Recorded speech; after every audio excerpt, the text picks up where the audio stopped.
Ja, prinesite mi eno kavo, pa kristalno kroglo, ne, pa bomo pogledala. Za kavo ni problem. No, če damo šalo malo na stran, ne, če bi želel govoriti o prihodnosti panoge, ne, potem se bojim, ne, da bi mi občinstvo ne, prej pobegnilo, ne, preden bi prišla do konca te zgodbe. Kajti, če sem prej omenil, da so biološka in podobna biološka zdravila ne, najhitreje razvijajoč segment farmacevtske industrije in hkrati tudi medicine, je pa dejstvo, da vzporedno ne, se že izoblikujejo novi pristopi, ki bodo bistveno spremenili samo panogo in pa tudi medicino.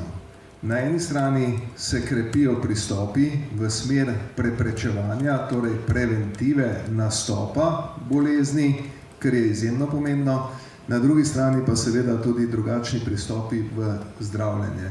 No in eden od najpomembnejših trendov v tej smeri je trend k tako imenovani personalizirani medicini, se pravi razvoju zdravil, ki bodo individualno razvita za posameznega bolnika, glede na značilnosti njegovega obolenja in bojo seveda na ta način lahko zagotovila tudi najboljši učinek.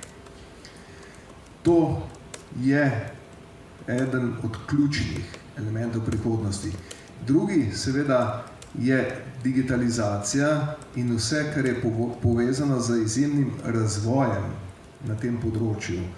Danes obstaja že množica različnih senzorjev, ki so izjemno majhni in jih je možno tako ali drugače vnesti v organizem, kjer lahko spremljajo potek bioloških ali biokemičnih procesov in sproti zaznavajo odmike od nekega normalnega stanja.